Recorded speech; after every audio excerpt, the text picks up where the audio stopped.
I've always thought I was pretty bad at getting things done efficiently since I was a kid. It's a common belief that the middle child among 3 siblings tends to be the most adept, but I, as the second son, was the least efficient of all my siblings and always treated as the slow one. I wish I could have been more adroit and approachable like my elder brother and younger brother, but communication has never been my strong suit, and it made life challenging for me in high school, college, and even in the working world. Though I try my best, I get scolded daily by my boss, John, and can't seem to connect with my colleagues or subordinates. But as long as I don't lose hope, things might change someday. Holding on to that hope, all I could do was to live my life earnestly. Yet, contrary to my hopes, my days seemed to be heading in a worse direction. One day, when I arrived at work, I saw a notice posted about staff transfers, and to my surprise, my name was listed. I hadn't requested a transfer, nor had I heard any discussion about the possibility. Moreover, the new location was a remote rural town, hours away by plane, with which I had no connection. I couldn't just accept it, so I went to ask John for an explanation. What I heard next was shocking. Last month, there was a major mistake in my department. I wasn't involved in that project, so I had nothing to do with it. Or so I thought, but it seems the blame was being placed on me. The person who actually started the mistake was John, so I didn't have the courage to confront him directly, and since I had no colleagues who trusted me enough to believe in me, I reluctantly accepted the transfer. Well, I didn't have a strong reason to stay in that place anyway. So, I moved to a town I had never been to before. The buildings were significantly smaller than in the city where I had worked, and my job mostly consisted of menial tasks. My salary was reduced, and it became hard to feel hopeful about the future. But then, I met someone. "You again, with that gloomy face. Is that any way to enjoy life?" While working at my desk, I would often hear this loud voice from behind. Turning around, I would see the cleaning lady, who came in every day, Mary. She talked to me like this every day. Honestly, I had never met anyone who spoke as loudly as she did in my entire life. Then I said, "Well, it's not fun."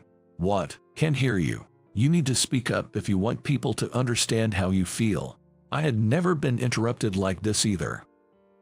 "Have you always been like this your whole life?" Nor had I met someone who was so blunt. So, to me, Mary was truly an extraordinary and, well, quite an eccentric person. Initially, I was quite uncomfortable around her. But after working there for some time, I realized that Mary was the same with everyone, speaking in this manner. And everyone seemed to enjoy talking with her, always smiling. It was clear that she was well liked by everyone. Eventually, I found myself wondering, if I had communication skills like Mary's, would my life have been different? "Mary, I went on a trip this weekend and bought some souvenirs. Feel free to have some." A female colleague said this to Mary when she came in to clean. "Oh, really? That's so kind of you." Mary opened the box of sweets at an astonishing speed and popped one into her mouth. Then suddenly, "Hey you, come here." Mary unexpectedly gestured for me to come over. As I stood there, bewildered, she urged me, "Come on, hurry up." So I reluctantly walked over to where Mary and the others were. She said to me, "She brought these. They're really delicious. You should have some too, here." But I didn't know what to do, as I wasn't close to any colleagues, let alone this one. I felt uneasy because these sweets were bought for Mary, and I wasn't sure if I should accept them. "No, I really feel bad about it." When I responded, Mary, in her loud voice, said, "What's there to feel bad about? Sharing good things makes everyone happy, right?" She looked to the female colleague for agreement. The colleague smiled warmly and said, "Of course, please feel free to have some." "Ah, thank you," then. With a somewhat light-hearted feeling, I ate the sweet. It was delicious. Actually, I don't really remember. being smiled at by a colleague and having a chat while receiving a souvenir. I never imagined such a day would come. It felt like a dream. It's really delicious, thank you so much. I felt an overwhelming sense of joy from deep within. From then on, I occasionally chatted with that colleague, and thanks to Mary's communication skills, I started talking more with other colleagues too. After half a year, I was able to have non-work-related conversations even without Mary's help. "Ethan, we're planning a barbecue this weekend, are you free?" When I was asked that, I worried if the question was really meant for me. But it was definitely directed at me. I don't have any plans." "I'm glad. I'll send you the details of the place and time later." Having such a normal conversation was a big change for me. This would have been absolutely unthinkable back when I was working in the city. Maybe it's not about the place. If Mary hadn't been here in this rural town, my environment probably wouldn't have changed. That's what I believe. So, I found myself immensely grateful to Mary, more than I could ever express. "Did you have a barbecue this weekend?" The following Monday, Mary asked me this. "Yes, it was amazing. Being outside in nature, everything tastes so good. I wish you could have joined us," I said, and Mary laughed heartily. "Me, an old lady, there, I'd just be in the way. If you guys had fun, that's all that matters to me." I'm sure no one would have thought she was in the way. Thinking this, I felt that her response was so typical of Mary, and it warmed my heart. "Are you heading out already?" Mary asked me this as I stood in the company lobby with my bag during the day. "Yes, I need to use up my paid leave, so I'm taking a half day off today." When I replied, "How about joining me for lunch now?" Mary suggested. So, we stopped by a nearby convenience store, grabbed some simple sandwiches, and went to the park next to the office. "Are you on break, Mary?" "Yes, I am." We sat by the river flowing through the park, chatting about trivial things. During our conversation, Mary said, "Your face has changed quite a bit, hasn't it?" I was a bit surprised. Of course, I hadn't had any cosmetic surgery, and I hadn't gained or lost any weight. I couldn't think of any reason why my face would have changed. Noticing my puzzled look, Mary laughed and said, "It's not your face itself, silly. It's about your expression." "Oh, I see." Even so, I never really noticed my own expressions, so it was still something I couldn't understand. But after listening to what Mary continued to say, I started to understand. "When you first came here, your eyes lacked light. They were so dark, it seemed like you couldn't even see what was right in front of you." I hadn't been conscious of my expressions at all. But when she said that, I realized it was true. Indeed, there was everyday life right in front of me, and I was living here as myself, but it felt like I wasn't seeing any of it. I was just moving my feet, not seeing anything. That's how it felt. But all that changed, undoubtedly, after I met Mary. "It's all thanks to you, Mary. I was always clumsy and introverted, shy around people, and couldn't bond with my colleagues. But you created the opportunity for me to get along with everyone. I truly appreciate it." Yes, I had been meaning to thank Mary someday. But her response was unexpected. "That's not it, Ethan. I didn't do anything. It's all something you brought about. You were able to change because you wanted to change. If you're going to thank someone, thank yourself, not me." Mary, I might have always wanted to change deep down. But somewhere inside, I had resigned myself to the belief that I could never change. Indeed, it was Mary who made me realize this. "Thank you." "There you go, thanking again." Mary said this and laughed heartily, as she always did. "I really am glad I came here. I can truly feel that now." Then, one day, about a year had passed since I was transferred to this rural town. Out of the blue, Mr. Wilson, the president, decided to come for an inspection, even though there had been no prior communication. Everyone worked seriously as usual, but the tension was undeniable with Mr. Wilson's visit. Everyone was restless from the morning of that day. Of course, I was too. And when the appointed time came and Mr. Wilson entered the office, I was a bit shocked.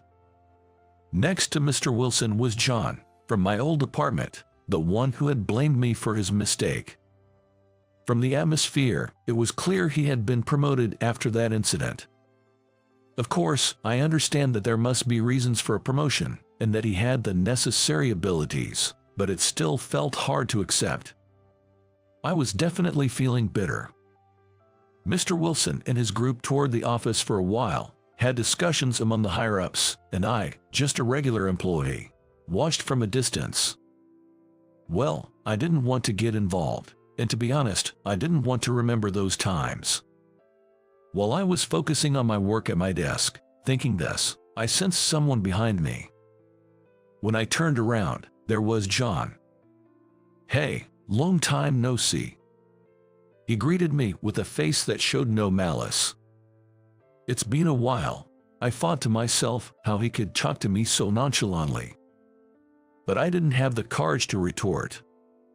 I really am grateful for having the opportunity to come here, so there's nothing more to say about it now. I just want to forget it all. That was my honest wish.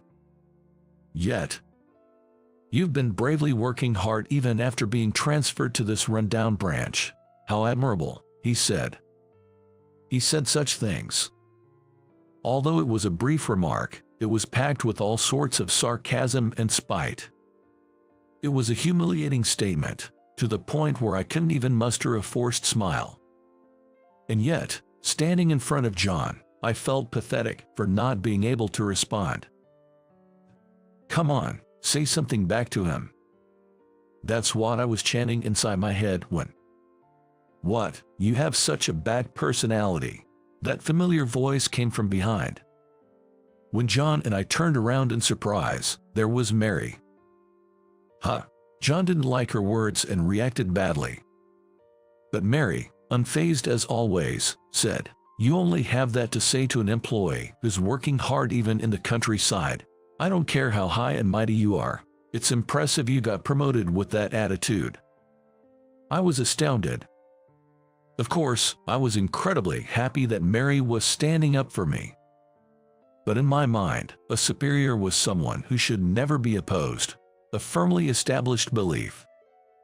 So, it was shocking to me that someone could speak up so clearly within seconds of meeting. "Are you trying to get yourself fired, lady?" John tried to threaten her, it seemed. "I don't mind. Do you even have that authority?" Her attitude didn't change at all. The sudden confrontation silenced the office, and Mr. Wilson, who had been a bit distant, sensed the atmosphere and came back. Seeing him, John suddenly changed his tone. "Mr. Wilson, this branch is not functioning properly.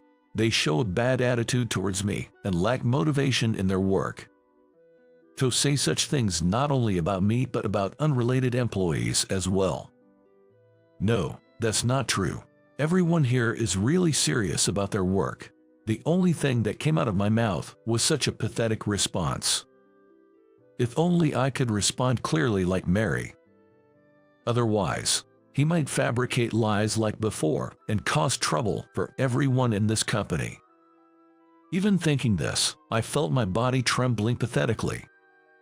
Look, unproductive and creating trouble whenever it suits him. That's why you were transferred, and you haven't changed at all, John said. I never tried to create trouble. How much I hated not being able to express my feelings, and how I've lived with that. Yet, even now, I couldn't find the words to respond properly. Then, "Are you blind or what?" When I heard Mary's assertive voice, to my surprise, she was standing right in front of Mr. Wilson. She confronted him, saying something like this. She said, ignoring such a sincere young man, tolerating and even promoting someone who bullies subordinates, "Don't you have any judgment? It's disgusting to watch. Can't you work more pleasantly?" The office fell silent. Mr. Wilson was taken aback by Mary's forceful words, and John seemed to have no comeback. Mary's forceful words were incredibly refreshing and felt good to hear. But more than that, the fact that someone was willing to go this far for me was overwhelmingly heartwarming. In the quiet office, a taxi arrived, and in the awkward silence, Mr. Wilson and his group left. "I'm sorry if I caused any trouble for everyone because of me," I apologized. When I did, all my colleagues laughed and said, "The real nuisance was that arrogant John. Honestly, he made us all angry. We should be thanking Ethan and Mary instead." They even complimented me. I felt truly fortunate to have come to such a warm workplace. And then I said, "Mary, I really can't thank you enough." That was all I could do for Mary. But as usual, she brushed it off, saying, "I just couldn't stand it, so I stepped in. You don't need to thank me." After that incident, our branch didn't get shut down, nor did anyone get fired. On the other hand, it seemed John had a hard time after returning. I heard through the grapevine that Mr. Wilson was furious for being made to look foolish and ordered an internal investigation into John's department. Numerous complaints of power harassment surfaced, and apparently, John got fired. When Mary heard about it, she laughed heartily as usual. "Serves him right. You see, the universe is always watching. It's what they call poetic justice." Since then, I've been living my usual life in this rural town.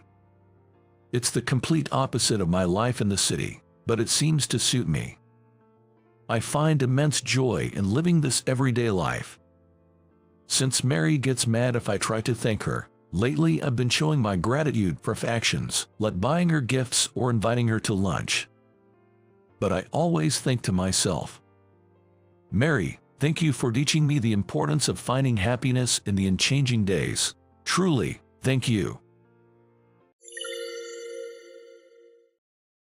It's been a while, hasn't it? How are you? It seems like you're still the same old loser. Oh, you're still breathing. Looking at you again. You really have a dull face. I can't believe I was married to someone like you. That's definitely a dark chapter in my life. Amanda, who abandoned my brother Michael and me, hasn't changed at all even though it's been 5 years since we last met. Actually, however, a single sentence uttered by our father quickly drained the color from both their faces. "My name is William. This year, I turned 40. Since graduating from university, I've been working at a general corporation. Lately, I've been handling responsible trading tasks and training newcomers, thinking about what more I can do for the company, and living fulfilling days. However, it would be inaccurate to say that my life has always been smooth sailing. From childhood until I left home, I was constantly compared to my brilliant brother Michael, and led a troubled life. I think my own abilities are average from an outsider's perspective. I wasn't exceptional in academics or sports but managed to perform at an average level. However, since I was young, relatives always said, "Michael is better than you at." This was because my brother, Michael, had the ultimate package: good looks and brains. I've lost count of how many times I've heard, "Your brother is really amazing at everything," compared to him, the younger one. Being compared to my talented brother was a daily occurrence for me. Initially, I tried desperately to catch up to him, but gradually, my spirit eroded.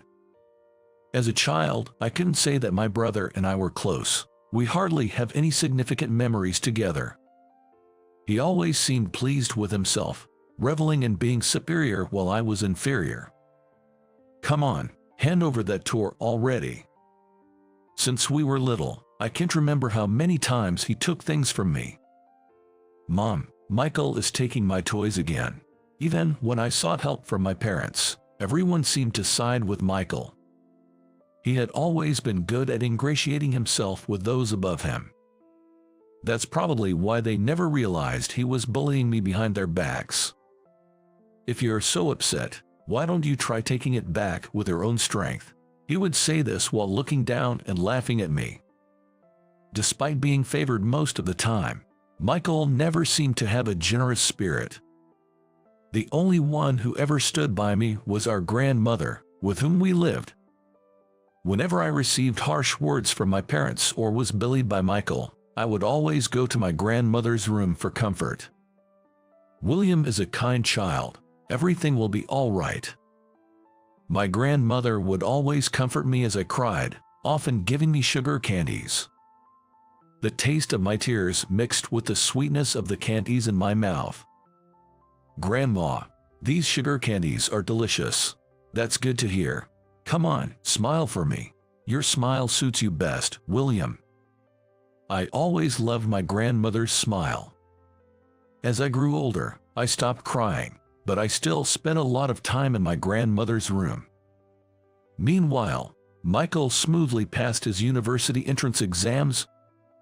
He attended a prestigious high school, went to cram schools, and his mock exam results were always excellent. Eventually, he got into a top private university, as expected.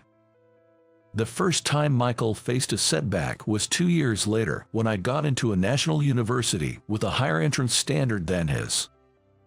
I have given up on many things about myself, but then I saw how thrilled our parents were with Michael's success at his first choice university. It made me wonder how they would feel if their son, who they had no expectations for, managed to get into a university above his abilities. I thought this might be a turning point in my life. As expected, Michael was furious and lashed out at me. "How dare you outshine me? It's insolent for someone like you." By then, our parents had started to notice Michael's bad temper and began treating me more equally. This probably irked him even more. "Hey, give up your university admission. It's unacceptable for you to surpass me." Despite being told that, I didn't care and proceeded to enroll in college. There, I met my ex-wife, Amanda.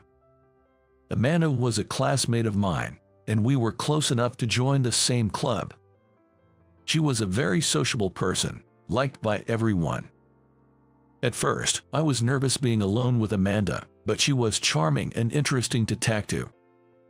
The time we spent together became enjoyable, and our relationship deepened. Then, Amanda began to aggressively pursue me, sending daily messages and occasionally calling. She would invite me out for meals almost every week. I thought I was dreaming. One day, on the way home, Amanda confessed her feelings to me. By that time, I think I have completely fallen for her. I vowed to cherish Amanda, who had always been by my side. When our relationship reached the 3-month mark, I invited her to my family home. It was her first visit, but she seemed to get along well with my brother and parents. My parents, in particular, took a liking to her since she was good at winning people over. After dropping Amanda off at her house and returning home, I could clearly see that Michael was in a bad mood. It turned out he was upset that I had a girlfriend while he didn't. "Well, a mediocre guy like you would end up with someone like her, right?" Though his words ridiculed Amanda and boiled my blood, I knew arguing would only add fuel to the fire. I held back and just listened. Gradually, he started bragging about himself, mentioning that he was being pursued by the daughter of Mr. Smith, the president of the company he worked for. I thought he should just date her instead of complaining to me, but it seemed they weren't quite there yet. Taking advantage of my listening, he began to say things like, "It's ridiculous that a guy like you has a girlfriend and I don't."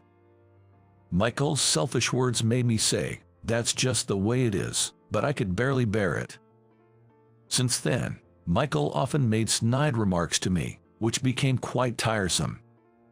When I mentioned this to Amanda at our club, she became worried and inquired in detail about my brother's behavior.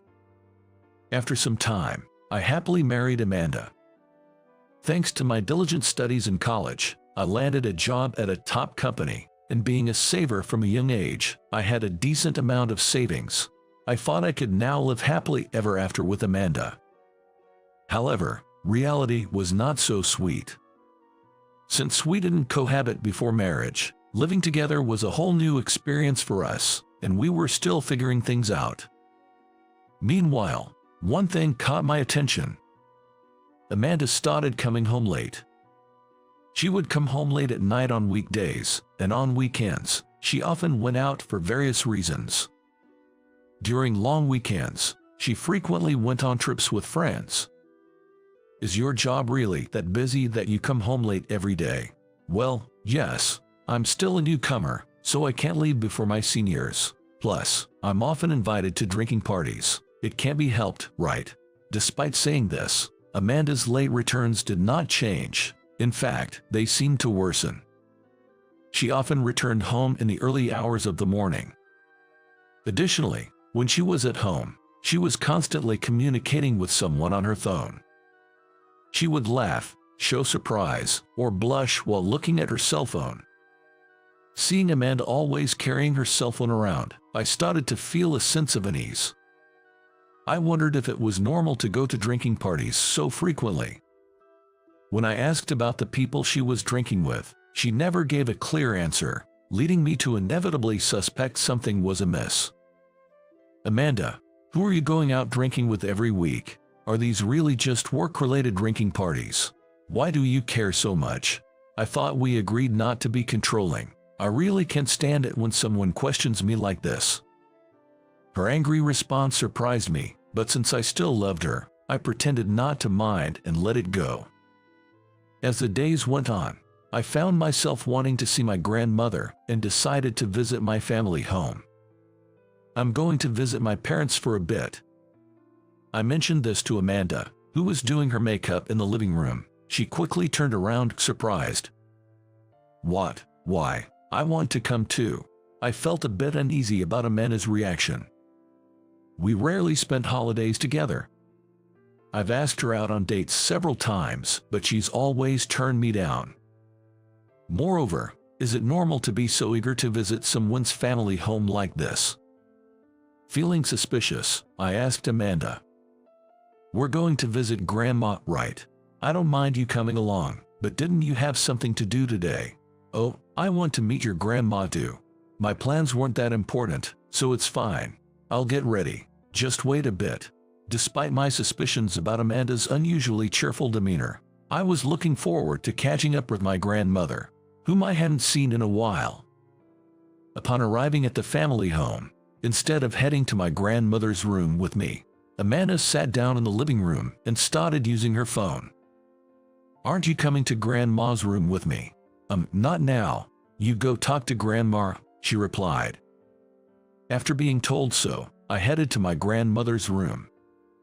After chatting for a while, I became curious about Amanda's behavior and decided to return to the living room. There, I was shocked to see my brother and Amanda embracing each other. To my utter disbelief, there was my brother, embracing Amanda. My mind went completely blank, and I was so stunned that I couldn't even cry. Michael, Amanda, what's going on here? I demanded furiously. Initially, they both had a look of regret on their faces, but this soon changed to an expression of annoyance, and they became defiant. It's okay, isn't it?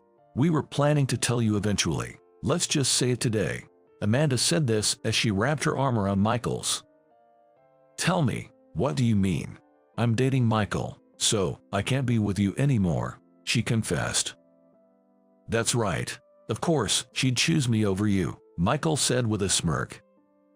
Seeing his smug face, I felt a surge of anger building up inside me. Amanda must have been after my brother from the beginning, even today. Everything clicked. They had been mocking me all along. You said you were going on a trip with friends. Was that with Michael? Yes. At that time, we really were just friends. But thanks to meeting you, I met Michael. I am grateful for that. Watching Amanda gaze at Michael with adoration, I felt nothing but disgust. While I was working hard, Amanda must have been spending time with Michael. So, you admit to cheating. That means we'll have to get a divorce. If you liked my brother all along, why did you marry me? Shut up. I never liked you to begin with. Why should I have to explain myself? she retorted harshly. Her shocking words left me speechless, and Amanda continued her tirade. I was still unsure back then. You work for a top company, right?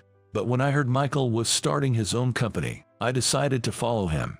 Being a CEO's wife sounds wonderful, doesn't it? Amanda explained. As I listened to the story of how she and Michael became close, I reflected on our past encounters. Indeed, Amanda always seemed happier when she was with Michael. It all made sense now. She was always eager to hear about him. Even though she married me, she had been seeing him on the side. I couldn't even tell if the person in front of me was the same Amanda I had fallen in love with. I had always been compared to my brother and overlooked. Even our toys and games were monopolized by him. To think, the first woman who I thought recognized me was comparing me with my brother all along. Well, say something. Are you upset? It's ridiculous for you to be happier than me. That's why I decided to make Amanda mine the moment I first met her, Michael boasted. So, their relationship had been going on even when I was engaged to her. Michael is better looking, and he buys me whatever I want. Plus, he's starting a company, so obviously, he's the better choice, Amanda justified. Michael is better, a phrase I've heard countless times before. But never has it hurt this much. I bit my lip hard, holding back my emotions. Is love really about buying someone whatever they want? The two of you were laughing at me all along, weren't you? There's no need to yell. It was obvious from the start, so it can't be helped, Amanda replied dismissively. Enough. I'm going to tell our parents and your parents about this. Call them here now. Let's get Grandma involved too. We should discuss this together, I insisted. At this, the two of them started to panic. Do we really need to involve the parents? Can't we just talk this out, the three of us? Why should I have to discuss this in a one-on-two situation with Amanda and Michael? Besides, if we're talking about divorce, it's inevitable to involve the parents. If we're going to divorce, it's better to discuss it together, or should I call them? Fine, I'll call them, Amanda said reluctantly. Amanda grudgingly contacted the parents, and soon a discussion ensued involving her parents, mine, and my grandmother, who was in her room. During the discussion, Amanda's unabashed attitude made it seem as if she was thrilled to be with the person she loved, beyond the affair and the fact that it was my brother. Did she go on trips and come back bragging to me? This must be what they mean by being in La La Land. First, I explained the situation. My parents were speechless, unable to believe that their beloved son, Michael, could do such a thing. Especially my mom, who had always doted on him since we were kids, seemed deeply shocked. Surprisingly, at this point, Amanda somewhat assisted me. The person I loved was your brother, so what William said is mostly true. My destiny was with Michael, she admitted. Michael nodded in agreement.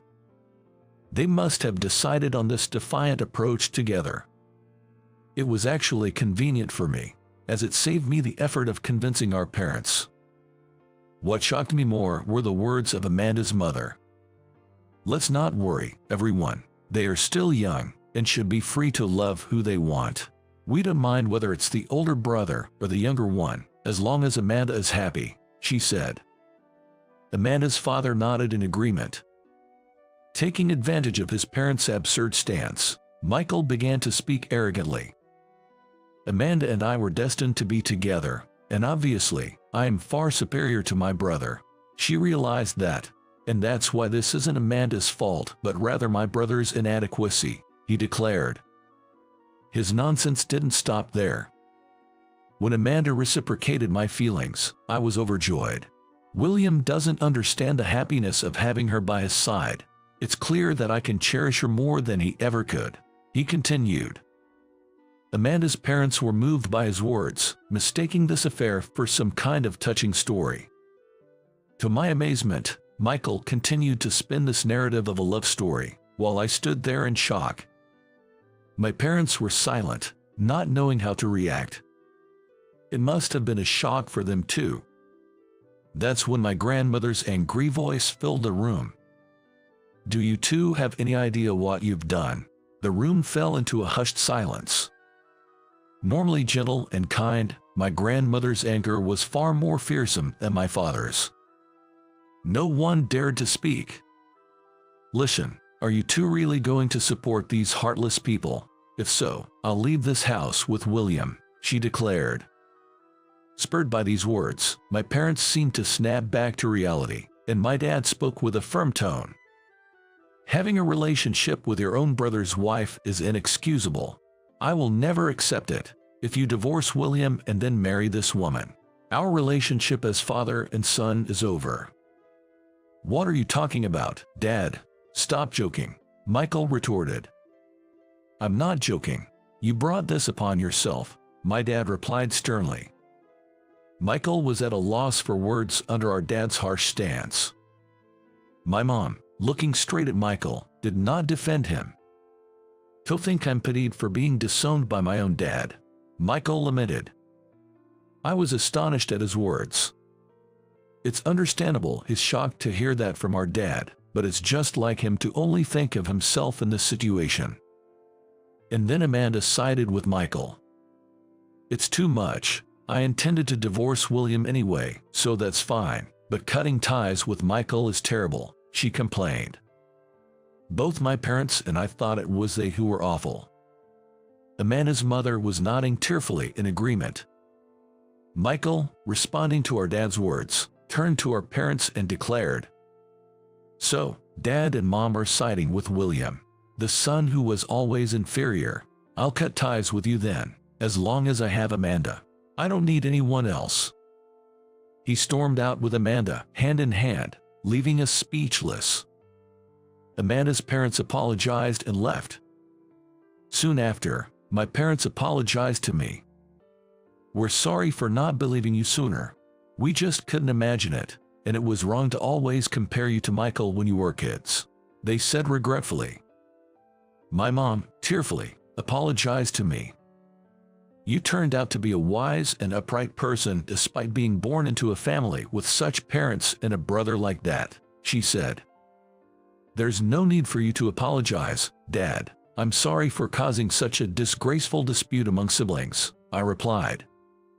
Their apology made me feel emotional, and I started to cry. Seeing me cry, my parents also shed tears. It was one of the worst feelings I had ever experienced. My grandmother, smiling, told me, "You did well." I felt the barrier I had always sensed between my parents and me disappear, clearing the awkwardness of my heart. That was the one good thing to come out of this. I was grateful to my brother and Amanda for improving my relationship with my parents. Eventually, Amanda and I successfully divorced, but she and Michael disappeared without a trace. Neither my parents nor I cared about them anymore. When the story faded from everyone's memory, the two showed up at my parents' house. 5 years had passed since the divorce. By then, my grandmother's health had deteriorated due to rage, and she was in and out of the hospital. When I opened the door to the sound of the doorbell, there stood Michael and Amanda, hand in hand. Seeing Michael alone would have been one thing, but I was genuinely surprised to see Amanda with him. It's been a while, hasn't it? Still a loser, I see, Michael mocked. Oh, you're still breathing. Looking at you again. I can't believe I married such a dull person. What a dark history, Amanda sneered, and they both laughed at me. Saying that, they looked at me and laughed together. I thought about retorting, but it seemed silly to take them seriously, so I ignored them. Then they just took off their shoes and came into the house. Soon after, my dad came out and raised his voice at the two of them, who were making themselves at home in the living room. Now, what brings you here after all this time? You're no longer my son, so just leave. Although Dad said that, Michael insisted he just wanted to make a report. Dad, I married Amanda. I came today to tell you that. I wanted to let you know that, taking your place, Amanda and I will be happy together. Michael spoke with a dreamy look on his face. and there was Amanda with a smug expression. These two hadn't changed at all in 5 years. Dad must have been thinking the same thing, as he let out a big sigh. I see. I've told you many times, you're no longer my son. I have no intention of celebrating your marriage. Well, that's fine. I just wanted to report. Also, Dad, how's Grandma? How's her health been lately? I thought he came to ask about our grandmother, who had been hospitalized due to illness. Dad, somewhat softened by this question, replied more kindly. Grandma's the same as always. Her illness isn't getting better, but it's not worsening either. Don't worry. Not that. I mean, what about her inheritance? Grandma has a considerable amount, and I heard some of it was supposed to come to me. Could I possibly get my share now, as a gift during her lifetime? I was stunned. It turned out that the real reason for his visit wasn't the marriage announcement. That was just a side note. His main goal was Grandma's inheritance. However, I was puzzled because Michael, who started his own company at a young age, shouldn't be struggling financially. I asked him directly. You need money that badly? Well, that's... Michael started to stammer. Watching this, Dad delivered the final blow. Actually, there's no inheritance left for you guys. Grandma's inheritance has already been given away as a lifetime gift to the hard-working couple. William. What? Did you just say couple? Wait, Sarah. As my wife Sarah, whom she had called, appeared, Michael collapsed to his knees. That's because she was the daughter of the president of the company where Michael used to work. She was also the woman he had been hopelessly in love with. What do you mean? Are you really married? Oh, long time no see. Since when did I become the one who was dumped by you? The woman who smiles so brightly is now my wife. Even in front of Michael and Amanda, Sarah stands confidently and impressively. When Sarah speaks, Michael is visibly shaken. She and I were originally classmates and got along well. She was even there to support me compassionately during my messy divorce. We started dating after my divorce was finalized, but it was a month later when I realized she was the one Michael had feelings for. It became clear when we talked about Sarah's love life. I had a hunch, and it turned out to be true. At the time, Michael boasted as if he had been the one to end things, but the truth was that despite his earnest efforts, Sarah was not swayed at all. I didn't talk much about my brother, so it took me a while to notice. However, normally one would hesitate to date their brother's ex, so I was prepared to be rejected, but she cheerfully smiled and said this. William is William. It doesn't matter who your brother is. Sure, if you were arrogant like Michael, I'd dislike it, but as long as it's you, William, I want to be with you forever. Learning that Sarah, whom he had once been deeply smitten with, and I were married seemed to have dealt a significant shock to Michael. Seeing his reaction, Amanda too started to sense the unusual tension and began to panic. Then Sarah, adding insult to injury, turned to Amanda and said, Nice to meet you. Actually, Michael once pursued me, but he was so selfish, self-centered, and frankly not the sharpest tool in the shed. So I found it exhausting to be around him. Doesn't that bother you? Hearing this, Michael clenched his lips, his face a picture of indescribable bitterness. Even through his tears, Michael started talking about the inheritance again. Just give me all of Grandma's inheritance already. About that, as I was about to explain, Sarah cut me off. Actually, we have a baby on the way. It's what you'd call a shotgun wedding. We were just discussing how it's going to be expensive and challenging. Then, Grandma said, Poor William has already suffered enough because of her no-good brother. I can't let her struggle financially too. So, she decided to give us her inheritance. Originally, there was talk of writing a will for later, but since Sarah's pregnancy came to light, we needed the money right away. That's why Grandma is giving us a living inheritance. By the way, I heard those two need money urgently as well. What happened?